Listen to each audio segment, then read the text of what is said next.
Bonjour et bienvenue dans la chaîne Mon Testament, c'est l'histoire de mon mariage. Le sujet d'aujourd'hui, je l'ai intitulé l'arrestation. Pourquoi ce titre et pourquoi ce sujet? J'ai choisi ce sujet et ce titre pour l'événement qui s'est passé en Italie. Le jeune Marocain qui a été tué par la police, qui est mort dans les mains de la police italienne. Et voilà, donc déjà, premièrement, tout ce que je vous dis, moi, c'est actuel, hein, c'est pas de la science-fiction, c'est pas du passé. Tous mes sujets sont d'actualité. Et ce qui va m'intéresser dans ce sujet, moi, c'est je voudrais communiquer des messages pour les naïfs et les naïves.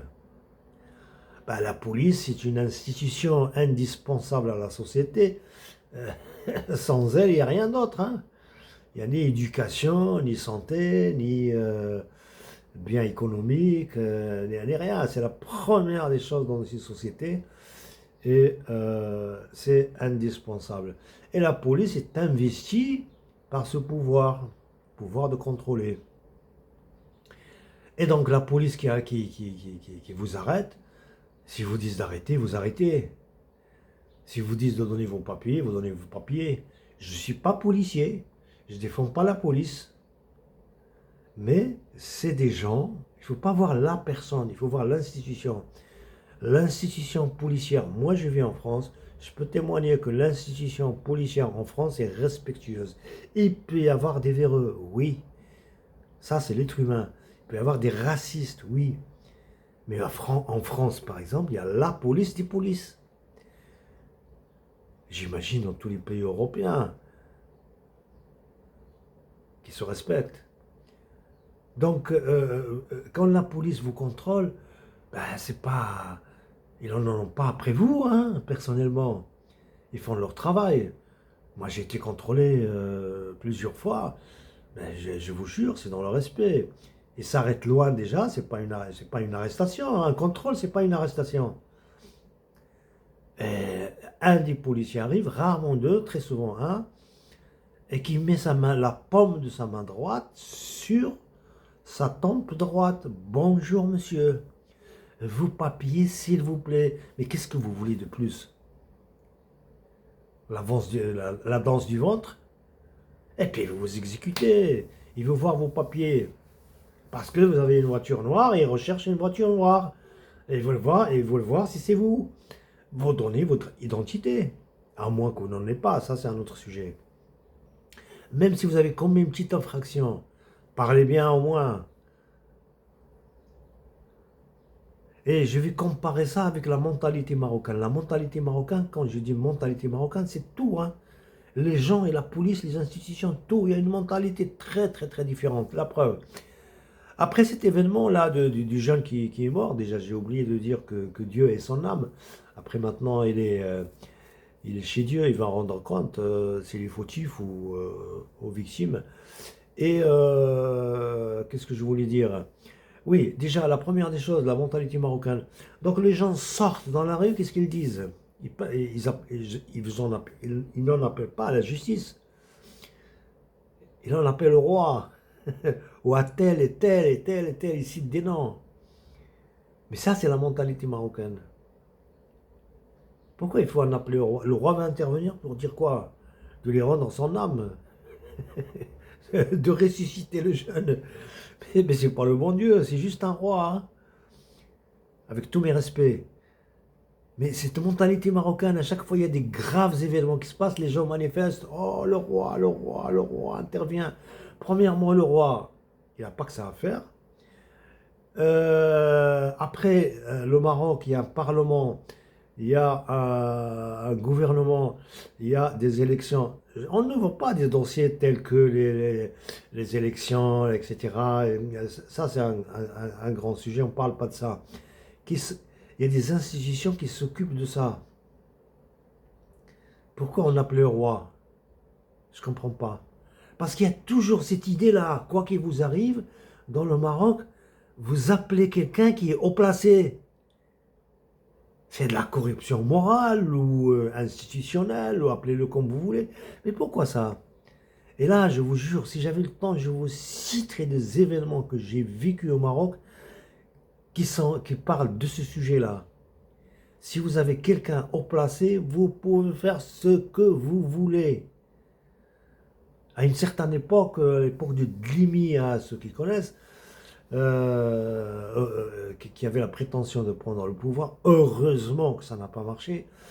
À cette époque-là, vous commettez un meurtre, même en flag. Hein. D'ailleurs, les criminels ne se cachaient plus à l'époque. Ils viennent et tuent quelqu'un. Voilà, j'ai tué quelqu'un. Et vous allez voir le père du Glimi. Sans parler, vous lui posez sur la table 5 millions marocains, c'est l'équivalent de 5 000 € sur la table, vous êtes libéré et vous êtes acquitté. Voilà, je vous jure. J'ai vu des exemples comme ça à l'époque. Hein. Maintenant, les choses se sont améliorées, ils sont plus subtils, mais il y a toujours ce facteur. Regardez, il y a certains événements très très très graves au Maroc qui se passent. Et puis, il y a des gens qui échappent à la justice terrestre. Bon, ils ne pourront pas échapper à la justice divine, bien sûr, ça c'est l'évidence. Parce que devant la justice divine, il n'y a pas d'avocat, il n'y a pas d'appel. Les témoins, vous savez c'est quoi les témoins, l'au-delà? C'est vos yeux, vos mains, vos pieds, votre langue, vos yeux. Tout va témoigner de ce qu'ils ont vu. Et puis, il y aura un registre, chacun de nous a un registre. On a deux anges à droite et à gauche qui sont en train d'écrire le bien et le mal. Là, c'est la vérité va s'étaler. Pas besoin de témoins, machin. Non, non. Alors, donc, mes messages, moi, aux naïfs, la police, tant qu'ils vous respectent, respectez-les. Et dans certains pays qui se respectent la police, le policier, il fait pas ce qu'il veut. Hein. Il applique la loi. Donc ne soyez pas, comment dire, passible. Et puis s'il y a une infraction, qu'il y a une amende, il y a une amende, vous signez, vous payez, et puis c'est tout. Hein, voilà, ne recommencez pas. C'est une façon comment dire, préventive, éducative, etc. Et mes messages aux naïfs, moi, c'est respecter les contrôles policiers et en appeler à la justice, ça c'est normal. Et je vais prendre un exemple, pareil, je vous parle de la réalité. Je vais prendre comme exemple vivant mon arrestation. Je vous en ai déjà parlé très brièvement. À une époque, quand la mère de mes enfants, bon, pas une époque, mais la mère de mes enfants a toujours voulu m'accuser et m'envoyer en prison. Je n'ai pas compris. Bah, voilà, donc les naïfs, c'est vous, c'est ça. Je vous jure, vous me faites de la peine autant que moi-même. Parfois, je me fais de la peine à moi-même. Les naïfs, réveillez-vous. Donc, l'arrestation, mon arrestation à moi, comment ça s'est produit? Donc, la mère de mes enfants, elle a voulu concentrer, accélérer et me provoquer sur plusieurs jours, mais avec des propos, avec quelqu'un avec qui vous avez tout partagé, vous avez tout donné sur plusieurs jours, avec des déclarations du genre, je vais essayer de m'en rappeler, tu n'as encore rien vu, je vais te dépouiller, tu connais pas les femmes, tu connais pas les lois, tu vas voir ce qui va t'arriver, tu vas être étonné. Et puis quand il voulait vraiment accélérer les choses, il m'a dit, ta mère c'est une pute. Avant je ne voulais pas le prononcer, mais je me suis débridé, je me débride de plus en plus. Tes sœurs sont des putes. Comme elle augmentait en dose. Et je vais te ramener un homme. Et tu vas voir, je vais passer devant toi, je vous jure, c'est le sens de sa phrase. Je ne me rappelle pas bien des mots, mais c'est la phrase. Je vais te ramener un homme et passer devant toi avec lui la main dans la main. C'était à l'époque où il voulait m'empoisonner. Il voulait me tuer ou me rendre handicapé. Quand elle verra que je suis faible physiquement, elle passera avec un homme, main dans la main, devant moi. C'est ça, ça sent souhait. On naïf, quand vous êtes avec quelqu'un qui veut vous détruire, il ne va pas arrêter. C'est pas d'une façon, c'est d'une autre. Après, à un moment donné, il m'a tellement provoqué, il m'a tout concentré. Ma main droite, comme je vous l'ai raconté, ma main droite est partie toute seule sur sa goût gauche. Elle a tourné à 180 degrés, 360 degrés. Et ses cheveux en l'air, dans un état barré, mais franchement rouge, je l'ai jamais vu comme ça. Et je me suis réveillé, je suis parti, je me suis enfermé brièvement, je me suis enfermé dans une chambre. Elle a cassé la porte pour entrer, il y avait un couteau à proximité, je l'ai pris, je la voyais rouge. Heureusement, une de mes filles est arrivée, je me suis réveillé et après, il y avait la police qui a débarqué, ils étaient 3. Regardez la mentalité marocaine et même je dirais la mentalité arabe. Il y avait 3 policiers, 2 hommes et une femme. Le chef est resté distant, avec les mains sur les hanches, à côté du pistolet, et un policier assez baraqué, et qui est venu vers moi. Et il y avait avec eux une femme arabe, je ne sais pas de quelle nationalité, mais elle criait, il est où, il est où, il est où, il est où. Maintenant, après, plus tard, quand je vais reconstituer tout ça, j'ai vu tout ça. Et les policiers font leur travail. Le premier policier est venu me coller, corps à corps. L'autre est resté à distance avec une arme à feu. Et la femme arabe, la policière arabe, qui gueulait, je peux appeler ça comme ça, qui gueulait, il est où le couteau, il est où, qu'est-ce qu'il c'est, il est où, en train d'allumer la scène. Le policier qui est venu vers moi, il m'a dit votre carte d'identité. J'étais obligé de l'emmener dans le garage parce que c'est là qu'il y avait mes affaires. Et à un moment donné, il m'a regardé fixement. Je vous jure, il m'a dit c'est les femmes arabes. Et je lui dis vous avez tout compris.